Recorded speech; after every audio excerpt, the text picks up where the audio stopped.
9h10, le débat du jour, Louis Dauphren avec Donald Trump, Vladimir Poutine et la Saint-Valentin. Il n'y a pas de lien, mais tout c'est dans l'actualité. Non, il n'y a pas de lien. Non, ça va être difficile d'en faire un, mais je veux bien essayer si vous me le proposez. C'est un véritable défi. Mais c'est vrai que nous irons d'abord à Munich parler de l'avenir de l'Ukraine et de la guerre qui pourrait prendre fin si jamais les choses... Alors les choses, on ne sait pas comment ça va tourner parce que Kiev et l'Europe craignent que ces discussions se fassent dans leur dos, tout simplement. On va en parler avec nos deux débatteurs et puis ensuite on évoluera vers un autre sujet dans l'actualité, la question de François Bayrou et des scandales à Betharam et puis la Saint-Valentin, comme vous l'avez dit. RCF et Radio Notre-Dame, le débat du jour. Nous sommes ensemble jusqu'à 10h. Sachez, je vous le rappelle, que vous avez bien sûr une adresse mail pour pouvoir vous manifester, poser vos questions, faire valoir vos remarques. direct@radionotre-dame.com et direct@rcf.fr. N'hésitez pas à poser des questions à nos deux invités, ils sont là pour ça. Ils sont habitués aussi, ils sont journalistes, ils sont habitués à commenter l'actualité. Avec Antoine-Marie Zohar, donc, qui représente Famille Chrétienne, dont il est directeur de la rédaction. Bonjour Antoine-Marie. Bonjour à vous, bonjour aux auditeurs de RCF et de Notre-Dame. Et Philippe Clanchet, journaliste collaborateur à Réforme et Témoignage Chrétien. Bonjour Philippe. Bonjour tout le monde. En cette fin de semaine, en cette Saint-Valentin, on va commencer par une actualité un petit peu plus rugueuse, puisque les regards sont tournés vers Munich et l'avenir de l'Ukraine sur fond d'initiative de Donald Trump. Et oui, c'est là que ça se joue et ce n'est pas un hasard si ça se passe à Munich. Alors j'avais dit ce n'est pas un hasard parce qu'à Munich, il s'est déjà passé beaucoup de choses. Je ne parle pas de l'attaque à la voiture bélier, mais je parle dans l'histoire. Si on remonte un petit peu plus, on sait que la diplomatie a échoué à Munich. Réussira-t-elle? Et qu'est-ce que ça veut dire réussir à Munich? C'est une question que l'on peut se poser puisque cette conférence internationale va réunir les parties prenantes de cette guerre en Ukraine, mais on ne sait pas trop comment les équilibres vont se faire, ni qui va véritablement l'emporter depuis que le président américain a pris la main en quelque sorte sur ce dossier. Comment peut-on essayer d'esquisser les choses, sachant que cette conférence va quand même se tenir jusqu'à dimanche et qu'il peut se passer beaucoup de choses, Philippe Clanchet? Oh oui, il peut se passer des choses et tous les matins quand on se réveille, on regarde nos téléphones et nos ordinateurs en se demandant qu'est-ce que ce facétieux Donald Trump a encore inventé, qu'est-ce qu'il a encore dit et qu'est-ce qu'il va falloir essayer de comprendre de l'avenir des États-Unis et de la planète. Alors vous parliez, Louis, de Munich et des références historiques. Munich, c'est aussi l'Allemagne, et l'Allemagne, c'est le pays européen qui a sans doute été le plus philo-russe et admirateur de Poutine pendant des années, notamment Angela Merkel. À l'heure du bilan, il faudra peut-être poser la question de la... Elle se l'est vue reprocher. Oui, de l'aveuglement et de la naïveté de l'Allemagne en général et de toute l'Europe par rapport aux visées expansionnistes de Poutine. Alors voilà, on est tous à essayer de comprendre ce qu'il y a dans la tête de Donald Trump. Je pense que même ses équipes n'y arrivent pas. Moi, j'ai beaucoup de peine pour des gens qui travaillent dans la diplomatie aujourd'hui, et principalement aux États-Unis, parce que c'est vraiment impossible de travailler avec quelqu'un qui, manifestement, n'a que faire de la morale, ça on le savait depuis longtemps, des accords internationaux, d'une certaine politique multilatérale.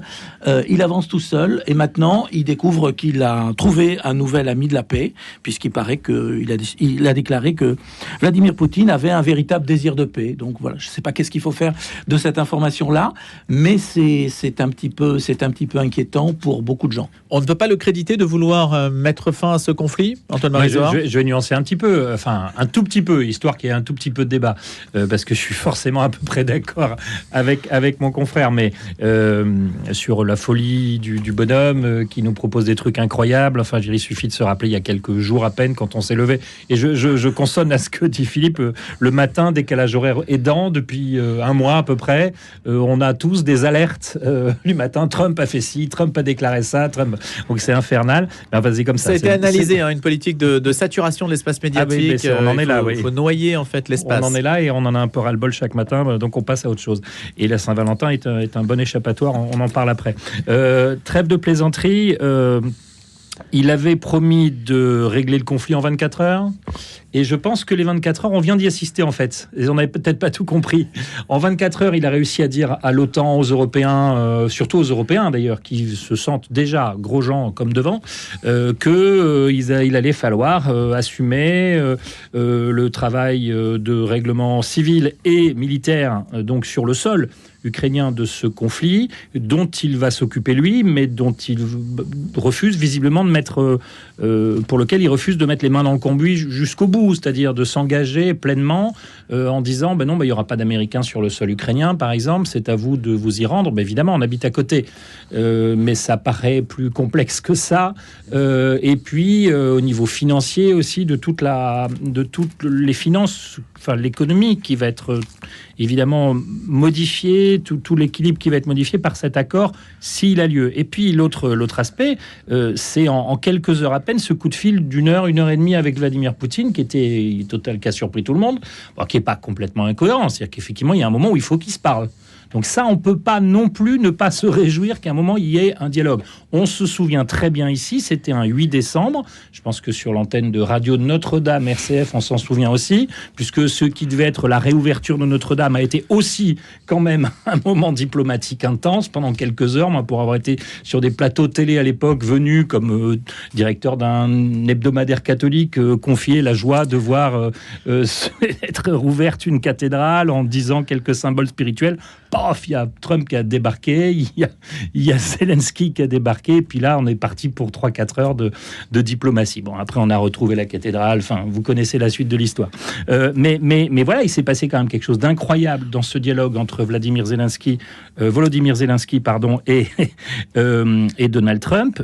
C'était inespéré. Il faut penser que c'est la suite de ces dialogues. Vous en doutez ? J'en doute parce que de ce qu'on comprend, les requêtes de Donald Trump et les concessions visiblement, et c'est ça qui inquiète la France, et pas que la France et ses alliés en Europe et tous ceux qui sont autour de l'Ukraine. Les concessions de Donald Trump à Vladimir Poutine, c'est une Ukraine qui ne rentre pas dans l'OTAN et une Ukraine qui ne négocie pas d'échange de territoire et qui ne revient pas surtout à son territoire initial. Donc là, évidemment, je pense que les Ukrainiens aussi, et les premiers, se sentent totalement floués. Donc on va voir dans les 3 jours qui viennent ce qui va se passer. Philippe Plancher. Oui, et justement, par rapport à la place qui est dévolue à l'Europe, donc Antoine-Marie l'a dit, pas grand-chose. Par contre, si, on va demander à l'Europe de financer la reconstruction. Hein, voilà. C'est-à-dire que c'est un sujet qui est complexe, et manifestement, le mot complexe est exclu du vocabulaire de Donald Trump. Pour lui, tout est simple.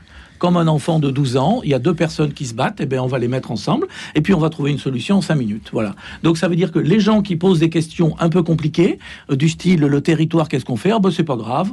On va demander au plus grand, au plus costaud, au plus puissant du moment, c'est-à-dire les Russes. Qu'est-ce que vous voulez, vous ? Nous, on veut récupérer des bouts d'Ukraine. Va pour récupérer des bouts d'Ukraine. On pense à la Crimée, on pense au Donbass. Enfin, c'est un petit peu ce qui est en train de se négocier. Et puis l'Ukraine n'a pas trop son mot à dire, et l'Europe non plus. Enfin, c'est un espèce de monde absolument merveilleux où les 2 plus costauds, les 2 plus puissants, peuvent décider pour tout le monde. Donc ça veut dire que c'est une négation complète de ce qu'on vit depuis 1945, de ce que la communauté mondiale a essayé de mettre en place avec l'Organisation des Nations Unies, dont personne ne parle ici. Mais je pense que pour Trump, l'ONU, ça n'existe pas, ça n'a aucun intérêt, c'est juste un endroit qui leur coûte des sous. Donc ça n'a, voilà. Et puis voilà. Donc c'est le retour des 2 blocs en fait, les 2 blocs qui se parlent par-dessus la tête de l'Europe. Sauf qu'avant, il y avait des régulations, il y avait l'ONU et il y avait une certaine sagesse qui fait que quand les 2 blocs étaient face à face pendant la guerre froide, il se passait pas grand-chose et on essaie d'équilibrer. Alors que là, il y a plus ce verrou-là. On a l'impression qu'ils veulent décider entre deux grands chefs comme ça, ce qui va se passer sur le dos de tout le monde. L'ONU, Philippe, c'est pas très loin de Washington, mais enfin, c'est déjà trop loin. C'est à New York qu'est le siège de l'ONU. Et puis ça veut dire qu'il faut négocier. Ça n'est pas du tout dans le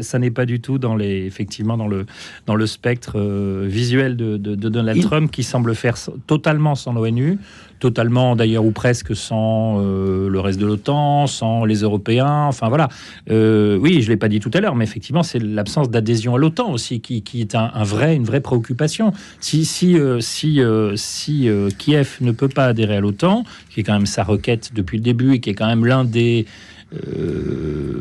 l'un des déclencheurs de cette invasion ukrainienne, de cette invasion russe en Ukraine, il y a 3 ans. Si l'OTAN ne peut pas intégrer Kiev a très peu de moyens après, en cas de nouvelle agression, de se défendre. Et je rejoins ce que dit Philippe. La grande inquiétude, c'est la mainmise des puissants, en fait. C'est le fait que désormais, si vous parlez plus fort, si vous avez plus de poids économique ou diplomatique, encore que, mais de poids économique, vous êtes le premier, ou si vous gueulez, si vous écrasez l'autre, vous gagnez. Demain, c'est la Chine qui prend Taïwan. Après-demain, je pense que la Pologne tremble. Je pense que la Pologne tremble, objectivement. Et quelques voisins de l'Ukraine sont bien avisés de trembler aussi. Maintenant, on peut comprendre que la Russie ne veuille pas que l'Ukraine adhère à l'OTAN. Bien sûr. Ça fait partie quand même de la compréhension minimale de la situation géopolitique. Oui, elle a cette demande, mais effectivement, pour l'avenir, c'est effectivement grave. Je voudrais revenir sur la question de l'Europe, parce que là, l'Europe... Les Américains, à l'époque de Cuba, pour revenir à une référence historique, s'étaient aussi mobilisés quand Cuba avait présenté un danger pour ses frontières. Oui. On cite souvent cette symétrie, en fait, entre la proximité de la Russie, la proximité des États-Unis. Il y a une sorte de chasse gardée qui assure aussi d'une certaine façon un certain équilibre. Si on met en danger ces chasses gardées respectives, peut-être que c'est aussi une source de guerre. Alors là, je pense que le problème de l'Europe, effectivement, est mise en difficulté, mais attention, c'est pas que de la faute de Trump. Si l'Europe est en difficulté, depuis le début sur l'affaire ukrainienne, l'Union européenne s'est plantée. D'abord, premier temps, elle n'a pas vu que ce que Poutine annonçait depuis longtemps, c'est-à-dire sa visée sur l'Ukraine, elle n'y a pas cru. Ça veut dire que diplomatiquement et militairement, l'Europe n'a pas été prête il y a 2 ans et demi quand les Russes ont attaqué. Ensuite, pendant longtemps, ils se sont dit de toute façon c'est foutu, Kiev ne tiendra pas et va se faire envahir, parce que là aussi, je ne sais pas si c'est le renseignement ou les politiques, mais enfin, ça a été un fiasco complet. Après, ils se sont dit c'est pas grave, c'est les Américains qui vont financer la défense de l'Ukraine, et donc ils n'ont pas travaillé la reconversion de l'armement français, et ce qui fait qu'on arrive à pouvoir proposer un armement à peu près sérieux pour défendre l'Ukraine maintenant, alors que c'est trop tard, que l'Ukraine est exsangue, que ses soldats n'en peuvent plus. Enfin, je veux dire, il y a une succession quand même de ratés. Un jour, il faudra que, historiquement, quand on pourra déclassifier, on pourra savoir si c'est soit le renseignement occidental qui a été mauvais et qui a rien compris, soit, et à mon avis, c'est plutôt ça, les pays d'Europe qui n'ont pas voulu voir ou qui n'ont pas entendu les alertes et qui se sont pas rendus compte que Poutine était agressif et allait attaquer. Mais voilà, on en paye aussi le truc, parce que pour être crédible au moment d'une négociation, il faut être sur place, il faut être présent sur place. Et aujourd'hui, dans le combat militaire, l'Union européenne n'est pas assez présente, et ceux qui sont présents, c'est d'un côté les Russes et de l'autre, l'armée ukrainienne bien sûr, et les Américains. Oui. Et du coup, il n'y a pas de place, objectivement, pour que l'Europe ait son mot à dire, du fait de ces erreurs-là et de sa faiblesse structurelle dans le conflit aujourd'hui. Antoine Marizor. Non, parenthèse par rapport à ce que disait Philippe sur l'armement et sur le fait qu'on ait réussi petit à petit, au fur et à mesure, à débloquer un certain nombre d'armes. Parenthèse quand même de ce que l'on entend, de ce que confient certains militaires discrètement, mais clairement, c'est que on l'a fait au détriment quand même d'un stock français qui s'épuise totalement dans certains lieux. Vous avez des hangars concrètement, qui sont vides et qui étaient pleins au début de la guerre en Ukraine et qui menacent quand même, qui sont une menace pour un pays important en Europe, dans une géopolitique en ce moment extrêmement complexe où la Chine, la Russie et d'autres pays font monter le ton. Et puis autre chose qu'on n'évoque pas, c'est la méthode Trump, qui est assez... il a un culot incroyable. On n'y revient pas, mais j'imagine que vous l'avez beaucoup dit sur cette antenne, mais sa proposition de Gaza était quand même totalement délirante, à mes yeux, même si je n'ai qu'un espoir, c'est qu'il y ait une résolution du conflit un jour et qu'on arrive à la solution qui me semble la plus logique. Et d'ailleurs, je suis complètement... c'est évident, mais je trouve que la France et le Saint-Siège, par exemple, ont des propositions sur les 2 États qui semblent totalement cohérentes. Mais là, on n'est pas du tout là. Ils nous parlent d'une Côte d'Azur, d'une Riviera sur la côte en Terre Sainte, qu'on va appeler la Terre Sainte, nous, c'est plus simple ici. Mais est-ce qu'il veut faire de l'Ukraine la Suisse, je sais pas, c'est la nouvelle Suisse de Russie. C'est complètement délirant en fait. Il a un culot dingue. Mais n'est-ce pas ce que désirent non plus les opinions qui disent il faut peut-être mettre fin à cette guerre, c'est une guerre certitude absurde sur le continent européen. Non, mais ça, c'est une certitude. Et personne d'autre n'arrive à y mettre fin. Il y a peut-être que lui, effectivement, qui peut y arriver. Mais il ne le fera pas sans les Européens, qui sont les voisins de l'Ukraine. On a parfois l'impression, c'est un cliché, je l'entends, mais que les Américains voient l'Ukraine comme un truc très lointain et ont une connaissance assez limitée des cartes européennes. Bon, je sais que c'est de l'ordre du cliché ou de la blague facile, mais parfois, c'est quand même ça. Comprennent-ils vraiment les enjeux locaux ? L'Ukraine on est aux portes de l'Ukraine. Et il y a un certain nombre de pays qui entourent l'Ukraine et qui sont en grande difficulté. Vous voyez la Biélorussie, par exemple. Vous voyez, il y a des pays qui sont en grande souffrance et très inquiets, on le disait tout à l'heure, par rapport à la Pologne en particulier. Qu'est-ce qu'on peut attendre ? Il nous reste 2 minutes avant les infos. Qu'est-ce qu'on peut attendre, Philippe Clanchet et Antoine-Marie Zohar, de cette conférence de Munich ? Est-ce qu'elle pourrait déboucher ? Sur quoi imagineriez-vous qu'elle débouche au mieux, dans l'hypothèse où elle réussirait ? Alors d'abord, il faut voir quels sont exactement les éléments qui sont en débat, parce qu'on ne sait pas tout. On a des informations. Par exemple, une des revendications initiales, là aussi, au début de l'attaque, une revendication de Vladimir Poutine, c'était le départ de Zelensky et cette administration qu'on considérait corrompue, ça c'est un poncif, mais trop près de. Il voulait pas discuter avec lui. De l'Occident, il ne voulait pas. Voilà. Alors, est-ce qu'aujourd'hui, Trump est capable de dire, OK, la solution, c'est de débarquer Zelensky? Il est capable de le dire. Est-ce que c'est entendable dans une négociation ? Ça paraît fou, mais on en est là quand même. Hein. Donc, il faudrait exactement voir tout ce qui est tout ce qui est en jeu et qu'est-ce qui peut se décider. Je ne sais pas. Je pense qu'il faudra quand même un petit peu de temps. J'ose espérer qu'il y ait des diplomates qui soient un petit peu apaisants dans cette affaire-là, qui peuvent expliquer quelque chose de l'ordre de la complexité et de la difficulté. Et voilà. Mais c'est vrai que la réaction qu'on entend un petit peu de Zelensky, c'est qu'effectivement, je crois qu'il a envie d'arrêter, parce que lui, il est sensible à son opinion, contrairement à Poutine, qui n'en a rien à faire de laisser massacrer des milliers de soldats russes ou coréens maintenant. Lui, il est comptable de ça et il est prêt à se mettre à genoux. Et ça serait une défaite morale, je pense, pour l'humanité tout entière et notamment pour les Européens, de voir que finalement, au bout de ces 2 ans de guerre, on en arrive à ce que ça soit celui qui est attaqué qui finisse par demander grâce en acceptant les revendications de l'agresseur. Enfin, ça serait, au regard de l'histoire, ça serait une défaite morale assez redoutable. Antoine-Marie Zohar, le pape François pourrait être à Munich ? Il devrait y être ? Je ne crois pas, non. Il aurait imaginé être médiateur dans ce conflit ? Je pense que là, vu ce qu'il vient d'envoyer aux évêques américains et à Trump, il n'est pas forcément le premier médiateur. Il aurait voulu jouer peut-être ce rôle de passerelle. Je pense que le Saint-Siège a tenté d'intervenir et le Saint-Siège est intervenu dans les négociations sur la libération d'enfants ukrainiens, en particulier de milliers d'enfants ukrainiens, dans les négociations avec la Russie. Mais vous savez on l'a dit déjà plusieurs fois à ce micro ici, mais le Saint-Siège est très mal à l'aise dans ce conflit parce qu'il y a aussi des catholiques et des chrétiens d'abord, mais des catholiques en Russie, et donc c'est extrêmement tendu. Pour terminer, on a dit que le conflit ne devait pas être réglé sans les Européens, je le disais, mais évidemment, je reviens sur ce que dit Philippe à l'instant, sans Volodymyr Zelensky, c'est totalement impossible. On a l'impression que ça se fait sans l'Ukraine, et ça serait le grand risque de cet accord à Munich.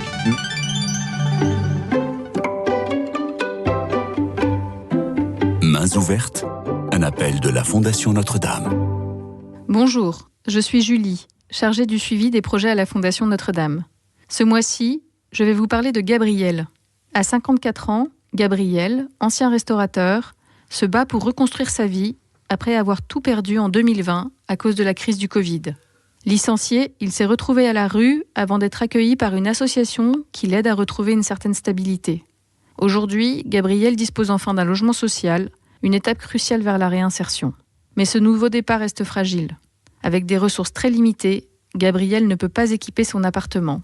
Et c'est pourtant essentiel pour vivre dignement et retrouver un emploi. Il a besoin d'un canapé-lit, d'un réfrigérateur, d'une gazinière et d'une machine à laver, ainsi que d'un soutien pour payer son premier loyer. Malgré ses problèmes de santé, Gabriel est déterminé. Il multiplie les démarches auprès de Pôle emploi et répond aux offres. Ce logement pourrait lui offrir la sérénité nécessaire pour surmonter ses difficultés et retrouver un travail stable. Avec 1 450 €, vous pouvez aider Gabriel à tourner définitivement la page de cette période difficile. Faites votre don en toute sécurité sur le site fondationnotre-dame.fr ou bien par chèque, Fondation Notre-Dame-Mains Ouvertes, au 10 rue du Cloître, 75 004 Paris. Merci.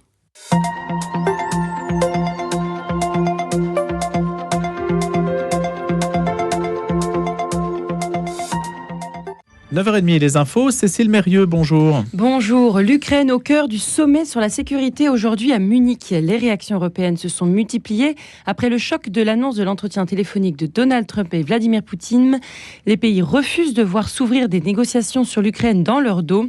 Déjà, les déclarations fracassantes de Donald Trump ont précipité le processus. Or, les plans sont loin des aspirations de Kiev. Washington martèle désormais qu'une adhésion de l'Ukraine à l'OTAN n'est pas réaliste, tout comme un retour de ce pays à ses frontières d'avant 2014. Cela reviendrait à renoncer à la Crimée annexée par Moscou. Donald Trump a affirmé qu'une réunion se tiendra à Munich entre de hauts responsables de Russie, d'Ukraine et des États-Unis, ce qu'a aussitôt démenti Kiev. Munich qui se remet à peine d'un attentat à la voiture bélier. 28 personnes ont été blessées. L'auteur présumé est un demandeur d'asile afghan. L'événement électrise la campagne électorale des législatives en Allemagne, déjà dominée par les questions d'insécurité et d'immigration. Israël attend du Hamas qu'il libère 3 otages vivants samedi, demain. Ceci pour garantir la poursuite du cessez-le-feu à Gaza. Après plusieurs jours d'incertitude, le Hamas s'est dit prêt à respecter le calendrier convenu dans l'accord de trêve. Le Sénat américain a validé la nomination de Robert Kennedy Jr. à la tête du ministère de la Santé. Une décision en dépit de la vive opposition d'élus démocrates et scientifiques. Il dénonce notamment les positions anti-vaccins du républicain. En France, Jean Castex a été placé en garde à vue hier à Montpellier, puis relâché. L'ancien Premier ministre a été auditionné dans le cadre d'une enquête pour détournement de fonds publics dans les Pyrénées-Orientales. Pour le moment, aucune mise en examen n'a été prononcée dans ce dossier.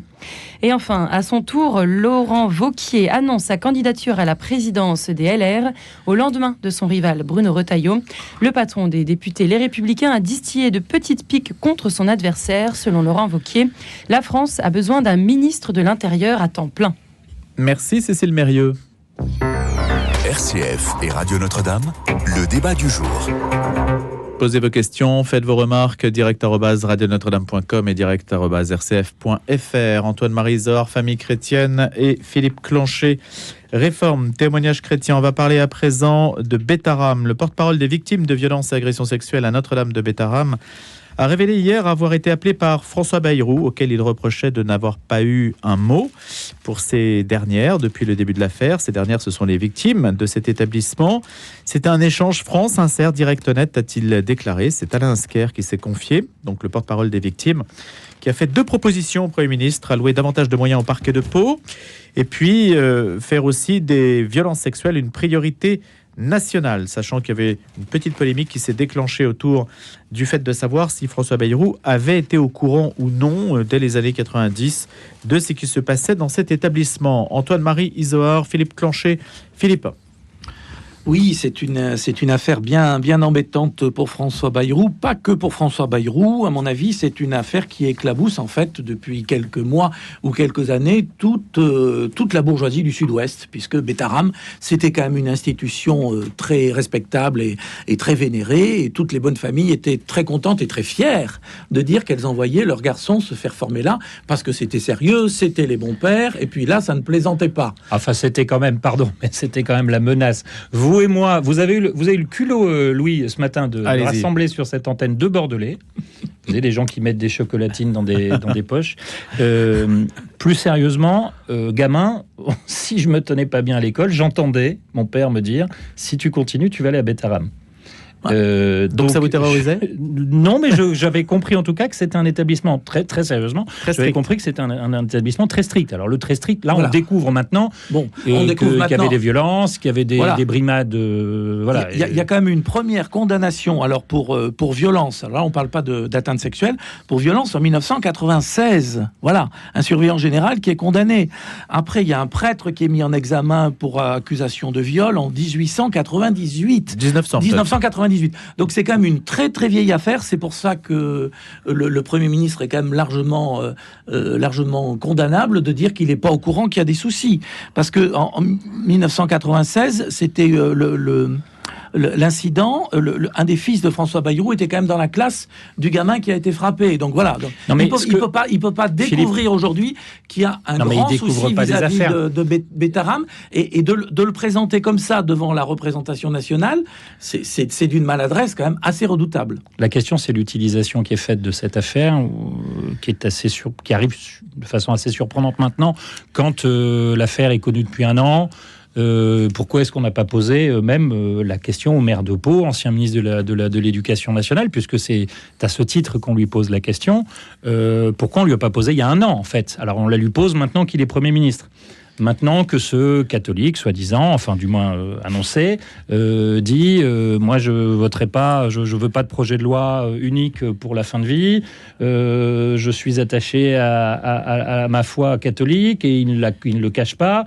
Moi je sens quand même qu'il y a une récupération. On sort des dossiers contre lui, c'est voilà. ça. Ça n'empêche qu'il y a des faits, Philippe, ça n'empêche qu'il y a des faits, mais je trouve que ça pue, si je peux me permettre cette expression, sur votre sainte antenne. Il faut quand même se souvenir, et moi j'entendais hier sur l'antenne d'une radio d'information en continu que j'entendais l'avocat de la première victime dont Philippe parlait tout à l'heure, donc de ce jeune qui, je crois effectivement dans la classe d'un fils de François Bayrou, reçoit une très violente gifle qui lui crève le tympan. Donc il y a un handicap, il y a des soins et il y a une plainte. Et l'avocat lui-même, maître Sagardoito, si je ne dis pas de bêtises, Thierry Sagardoito, disait sur France Info qu'il y avait effectivement une plainte et que la justice était allée relativement vite, mais qu'il ne pouvait pas nier que François Bayrou savait au moins ce qui était publié dans La République des Pyrénées, Sud-Ouest, comme tout un chacun. Alors il en savait probablement un tout petit peu plus.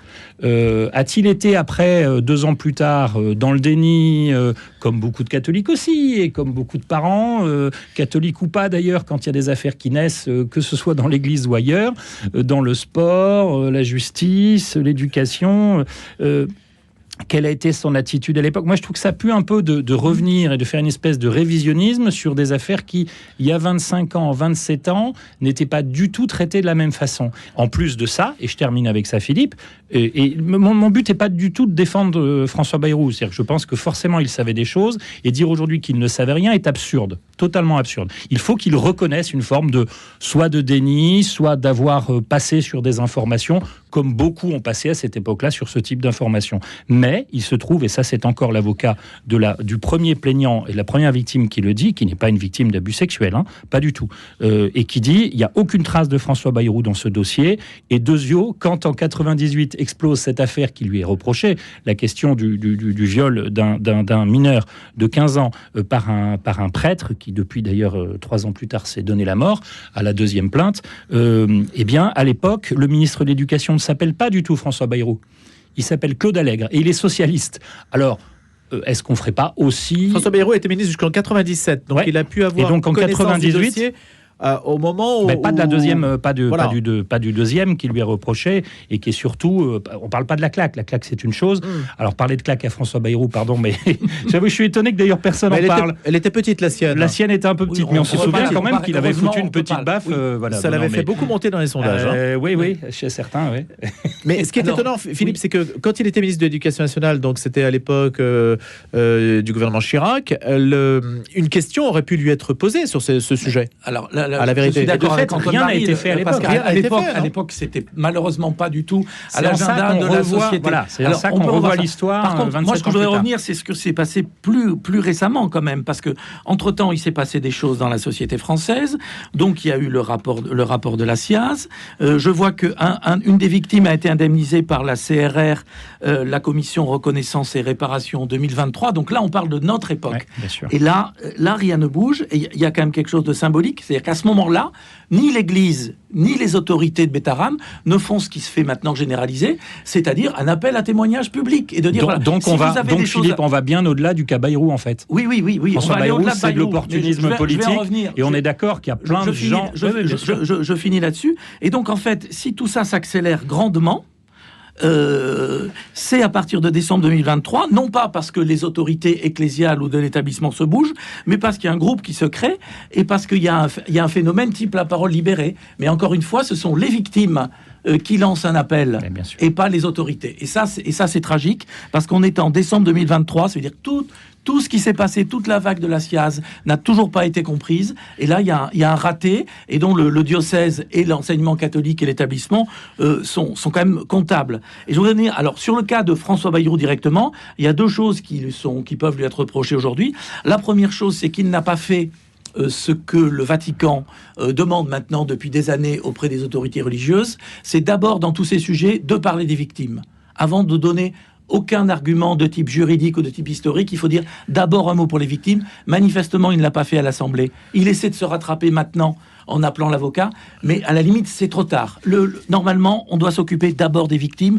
C'est le maître mot du Vatican là-dessus, et il faut le faire. Deuxième chose, l'humilité. On le dit, c'est un échec global de toute la société, de toute la bourgeoisie, de toute l'Église qui a laissé prospérer un établissement dans lequel la violence faisait partie de la culture. Et quand on sait qu'il y a beaucoup de violence, on sait que ça veut dire que ça attire parmi les surveillants et parmi les profs, prêtres ou pas, ça attire des psychologies de personnes qui sont violentes et là-dedans, on va trouver des agresseurs sexuels. On le sait. Et ça veut dire que face à ce raté-là, François Bayrou, maire de Pau, François Bayrou, ancien ministre de l'Éducation nationale, François Bayrou, père de famille, aurait dû avoir une attitude de grande humilité face à ce raté historique et sociétal.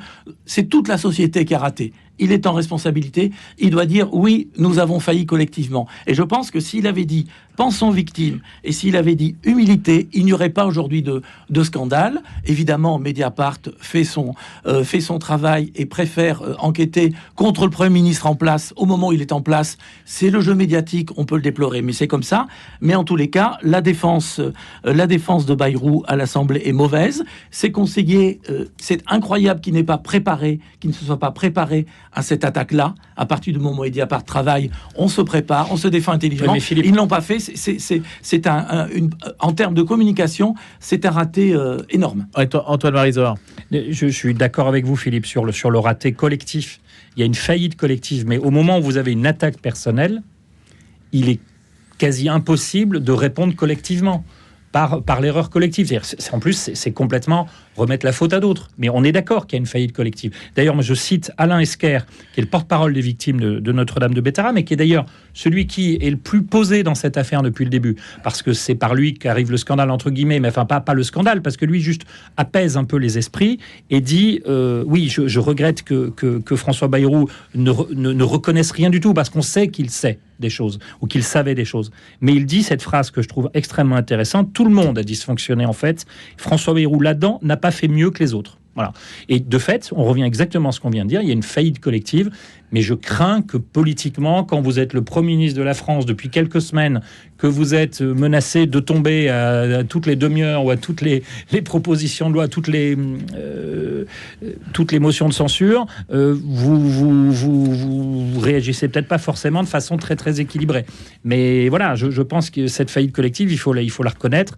Dieu sait si l'Église le fait doucement, mais très le fait doucement. Quand même. Bah, le fait, si. Avez-vous été violenté à l'école ? Antoine-Marie Zohar, Philippe Clanchet. Non, mais je fais partie d'une génération, par exemple, dont mon père a été dans des petits séminaires à l'époque où ça se passait, et voilà. Et je pense que beaucoup de gens pensent qu'il y a des générations qui ont été mises en danger, en difficulté, et ça pose question, et ça hante encore, et ça va nous hanter de savoir ce qui s'est passé pendant je mets à part les violences sexuelles, je mets à part les agressions sexuelles. Sur la violence, par exemple. Moi, j'étais à l'école publique, j'ai reçu des coups de règle sur les doigts, j'ai été giflé, enfin voilà, j'en suis pas mort. Visiblement. Non, mais je suis pas. C'est-à-dire, c'était admissible. C'était apparemment admissible. Alors moi, à l'école publique. Puisque vous êtes puisqu'on est dans la confidence et que personne nous écoute, moi j'étais à l'école privée, dans une grande école privée de Bordeaux, et je le méritais sans doute. Chez des frères, et moi alors c'était plutôt de la violence sexuelle qui menaçait. Non, mais je parle pas de violence sexuelle. Mais moi je vous le dis. Je vous le dis. J'ai couru plus vite. Mais je trêve de plaisanterie. Enfin, ça s'est passé comme ça. C'est-à-dire que j'ai senti quelque chose de malsain chez un religieux, et j'ai eu cette prudence, et parce que je pense que j'avais cette capacité mais je m'inquiète de ceux qui ne l'avaient pas, parce que je reste une grande gueule et peut-être un fort en gueule, et que j'étais peut-être pas la bonne victime. À l'époque, bien sûr que non. Et puis je vous dis, j'ai senti quelque chose, et je pense que je n'ai réalisé que 20 ans ou 30 ans plus tard. Mais voilà, il m'est rien arrivé par la grâce de Dieu, et je sais que malheureusement ça a pu arriver à d'autres sans certitude, mais je crains que ça ait pu arriver à d'autres. Ce que je pense, c'est que, à mon avis, l'Église, là, on va sortir du cas Bayrou, du cas Betaram. Globalement, l'Église catholique n'est pas assez loin dans la reconnaissance de cette faillite historique qui a duré des décennies. Et c'est pas parce qu'aujourd'hui, on peut dire que globalement, 99%, l'Église est sûre, alors que c'est un terme qui est très utilisé par les diocèses, la notion d'Église sûre, et que nos gamins ne sont plus en danger maintenant dans ces établissements. Il n'empêche que quand même des générations ont été marquées. Et un certain désamour dans l'opinion pour l'Église catholique est largement dû à ce qui s'est passé. Alors allez-y, Antoine Marie. Je suis vraiment persuadé que ça joue dans la compréhension. Bien sûr, mais moi, en revanche, j'ai l'impression qu'il y a une acceptation, une reconnaissance. Ce qui ne veut pas dire que le travail soit fait et que soit fait au quotidien. Et Dieu sait s'il y a encore beaucoup de travail. Mais quand on a vu il y a quelques années de ça, je n'ai pas l'année en tête, mais vous allez peut-être m'aider, mais les évêques de France, ensemble, à Lourdes, à genoux, écoutez, c'est pas qu'une posture. On a senti chez beaucoup d'évêques une très très grande émotion, une très très grande responsabilité, et ce geste-là, forcément, qui a été étudié par des cabinets de com, forcément, je ne vais pas vous dire le contraire, je suis pas dupe de ça, mais ce geste-là, moi, m'a beaucoup marqué. Pour tout vous dire, on a fait le choix sur Famille Chrétienne de mettre en couverture cette photo-là. Du président de l'épiscopat français de l'époque. Alors je dis de l'époque parce qu'il est sur le point de finir son mandat, qui a été un mandat où j'ai l'impression que petit à petit, on parle d'Éric de Moulin-Beaufort, l'archevêque de Reims, on petit à petit on a l'impression que son dos se voûtait un peu sous le poids de la charge, et qu'à mes yeux il a plutôt bien incarné. Alors il y a certainement des failles, il y a certainement des erreurs, mais j'ai été très ému, moi, de ce moment-là. Vous avez été sensible, Philippe ? Oui, effectivement, c'était un moment qui était absolument nécessaire.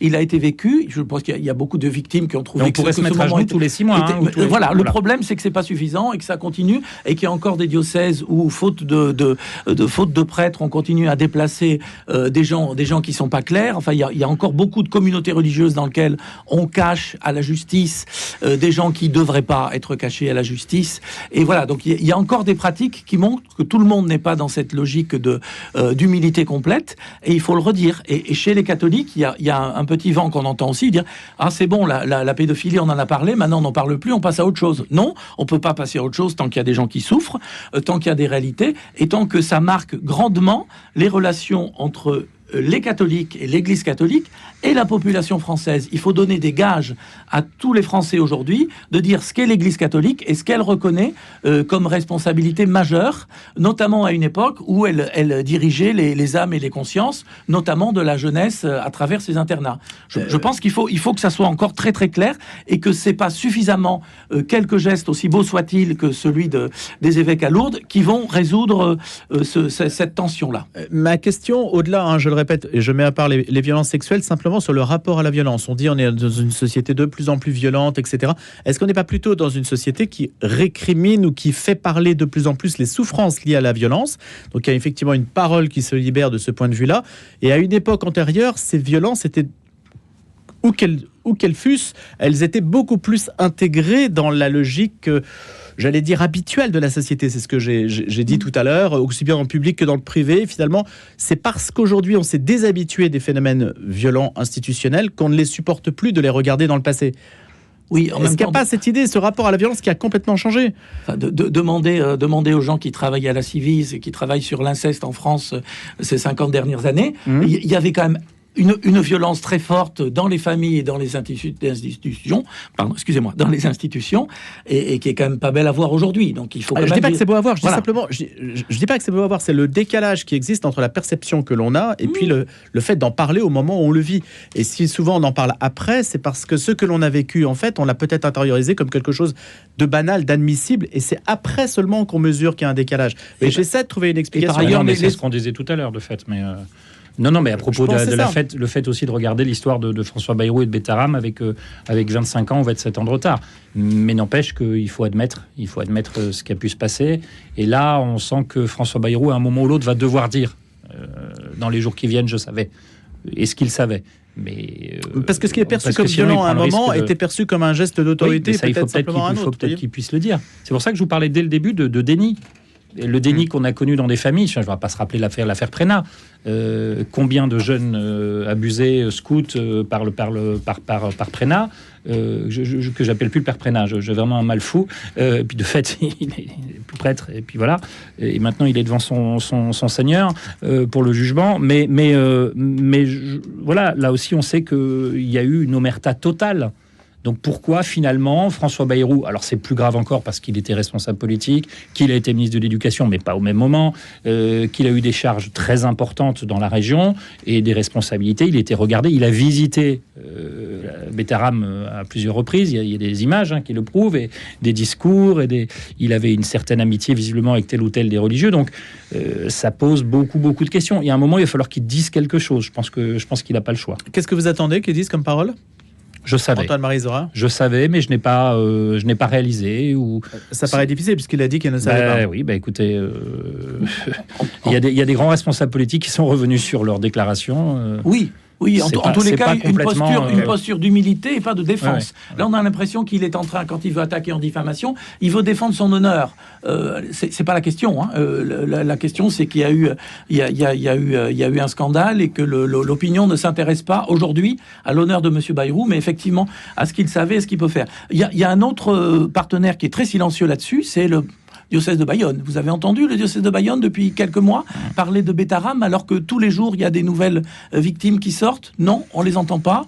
Ça pose aussi un petit peu question. Et moi, ce qui me pose question, mais je le disais tout à l'heure, c'est de voir éternellement, malgré tout, répéter à l'envi dans tous les papiers sur cette affaire que Madame Bayrou faisait le catéchisme là. Pourquoi ça vous agace? Parce que c'est une forme de... de toute façon, ils savaient, forcément, et puis c'est des cathos, puis on attise ce sentiment un peu anti-catho, anti-cubéni de l'époque, qui ne voyaient pas les choses, mais écoutez, c'est la triste réalité, bien malheureusement, c'est la triste réalité. On parle de la Saint-Valentin sur ça? C'est autre chose. Pas facile, on remonte la montagne dans l'autre sens. C'est compliqué votre transition. Il n'y en a pas, justement. C'est un métier.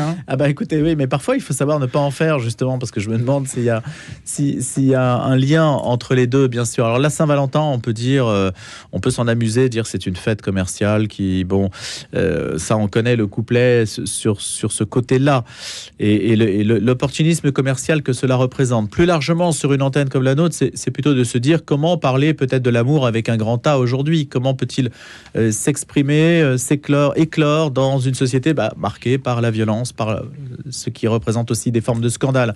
Philippe Clanchet. Alors, l'amour avec un grand A, moi j'ai envie de rajouter un S là-dessus. Je pense qu'il y a toute une réflexion, notamment je pense à l'Église catholique parle de pastoral des familles maintenant. C'est-à-dire cette réalité que la vie amoureuse et que la vie des familles, elle est diverse. Vous êtes pour le polyamour? Je suis pour reconnaître qu'il y a diverses... Je vais devoir vous laisser, j'ai un rendez-vous. Je dois reconnaître simplement qu'il y a une diversité des choses, voilà, à penser, et donc penser au pluriel. Et je pense que les familles aujourd'hui demandent à être aidées dans les réalités nouvelles qu'elles vivent. Alors on va parler évidemment des différentes questions d'identité et d'orientation sexuelle qui sont nouvelles, à lesquelles on n'était pas habitués les uns les autres. Voilà. Donc comment ça peut résonner? Je pense aussi aux amours brisés. Comment des gens qui ont des grosses difficultés dans leur couple et des souffrances entendre cette espèce d'injonction, aller acheter des fleurs et se retrouver en amoureux, comment elles vivent ça. Voilà, essayer d'être attentif un petit peu, que c'est pas 100% des gens qui vivent un amour parfait, éternel et hétérosexuel, comme le rêverait peut-être l'Église catholique. Essayez de penser un petit peu la diversité et la complexité. Voilà, essayez juste d'avoir cette réflexion-là. Antoine-Marie Zorin, alors vous restez quand même avec nous. Non, je reste avec vous parce que je vais vous parler de la couve qu'on a fait il y a une semaine, quelques jours à Famille Chrétienne, qui était sur la galanterie. On s'est interrogé sur la galanterie. Est-elle obsolète? Ou est-ce une forme d'asservissement de la femme, de vouloir tenir la porte à une épouse ou à une fiancée quand on ouvre la porte de la voiture ou la porte du restaurant, de payer la note, enfin ainsi de suite. Vous voyez très bien ce que je veux dire. Arriver avec un bouquet de fleurs de temps en temps. Moi, je pense qu'objectivement, il ne faut pas se priver de cette fête de Saint-Valentin. Puisque je vous ai déjà raconté ma vie il y a 10 minutes, je vais vous raconter que ce matin, au petit déjeuner, ma dernière fille, nous avait préparé un petit déj pour papa et maman. Donc c'est même pas papa ou maman qui a pensé l'un à l'autre, mais c'est notre fille qui a souhaité nous faire un petit déj de la Saint-Valentin. Bah oui, parce qu'après je file, donc je suis pas là ce week-end, donc pour d'autres engagements ecclésiaux. Mais donc voilà, donc on a vécu la Saint-Valentin comme ça. Donc tout ça, moi, ça me réjouit. Voilà, au-delà de l'histoire perso, je pense que ça ne peut que nous réjouir. Il faut quand même juste s'interroger sur qui était ce fameux Valentin, cet évêque italien. Il paraît d'ailleurs, quand on réfléchit et qu'on travaille un peu le truc, qu'il y avait 3 Valentins, qu'aujourd'hui il y a 3 Valentins qui sont fêtés, qu'il y a une espèce de grosse légende, et que les papes, les uns après les autres, ont plutôt souhaité mettre le sable sur une fête païenne qui avait lieu le 14 ou le 15 ou le 16 février dans ces eaux-là, et parce qu'elle était païenne et donc pas forcément très... un peu carnavalesque. Un tout petit peu, oui. Bah oui, parce qu'on approche en plus, et puis on est aux premières lueurs du printemps, enfin vraiment les toutes premières. Et c'est comme ça en tout cas que c'est interprété dans l'Église. Donc non, ce qui était important, c'est de mettre en avant l'amour, la galanterie effectivement, contre les codes féministes qui voudraient que non, c'est fini, on peut plus être galant, on est pas loin de l'agression sexuelle. Donc faut juste poser un peu le débat. Moi je me réjouis de cette Saint-Valentin, et je me réjouis aussi des initiatives qu'il peut y avoir dans l'Église autour de la Saint-Valentin. Par exemple quand des paroisses invitent des jeunes couples à réfléchir sur leur vie de couple, les invitent à des dîners où vous avez un curé ou des laïcs en mission qui préparent un dîner pour des couples et qui vont, alors pas les réunir tous autour de la table ensemble, parce qu'on n'est pas non plus là dans les amours au pluriel de mon ami Philippe, mais plus sur des couples qui vont pouvoir se dire des choses qui ne se disent pas le reste du temps. Effectivement, les restaurants bondés le soir de la Saint-Valentin, ça m'agace un peu. Voilà, moi j'ai toujours préféré, j'espère que ma femme m'entend pas, parce qu'effectivement je serai pas là ce soir, mais j'ai toujours préféré préparer un bon dîner et passer du temps à la maison pour papoter, et voilà. Mais ça me paraît beaucoup plus fort, beaucoup plus efficace pour la vie d'un couple qui est marié depuis quelques années aussi. Et puis après, d'aller au restaurant quand ça nous semble, et pas forcément quand il y a un diktat national ou commercial, ou une injonction à s'aimer, acheter des roses et compagnie. C'est héroïque de rester ensemble, Philippe Clanchet ? Bon, écoutez, on fait ce qu'on peut. C'est pas facile, c'est pas commode pour tout le monde. Voilà. Enfin, je pense que l'Église catholique maintenant, elle progresse. Elle a compris un petit peu que la vie d'un couple. Qu'est-ce que ça veut dire ? Elle progresse parce que est difficile. Elle est aussi exigeante. Oui, elle est exigeante, mais elle comprend de plus en plus la diversité. Elle essaie d'aider les familles. Dans le mouvement des Focolari pour lequel je travaille, travaille beaucoup sur cette histoire des familles. Comment aider les familles ? Et ils nous disent aidez-nous à comprendre la société pour qu'on réussisse bien notre famille, à la fois notre vie de couple et puis la compréhension de nos enfants qui arrivent dans des générations différentes. Aidez-nous. Et je pense que les cathos sont bons sur les questions de la famille, parce qu'ils réfléchissent là-dessus, parce que pour eux c'est important. Et donc effectivement, il y a tout un tas de mouvements et d'associations. Alors ça, Famille chrétienne le fait très bien à longueur de semaine, à essayer d'aider. Il faut aider les familles. Et je pense que l'Église le fait mieux, parce qu'elle a ce souci-là. Est-ce que c'est à la société de le faire ? Je ne sais pas. Les commerçants, eux, ils essaient de vendre leurs produits et tout ça. Ils sont dans la logique commerciale. Mais peut-être que là, ça reste un domaine où l'Église catholique a quelque chose à dire, à condition, je reviens à mon propos premier, qui n'était pas d'imaginer des choses tout à fait saugrenues, mais simplement de dire que voilà, que le couple est divers. Ce n'est plus le couple tel qu'il était envisagé au début du XXe siècle. Voilà, les choses bougent. Je pense que l'Église en prend conscience et qu'elle devra le faire encore plus, mais elle avance bien. Merci beaucoup à tous les deux. On peut encore engager d'autres débats sur les sujets que vous mentionnez. Ce sera pour une autre fois. Merci beaucoup Philippe Clanchet, journaliste, collaborateur à Réforme et Témoignages chrétiens. Merci Antoine-Marie Zohar, directeur de la rédaction de Famille chrétienne.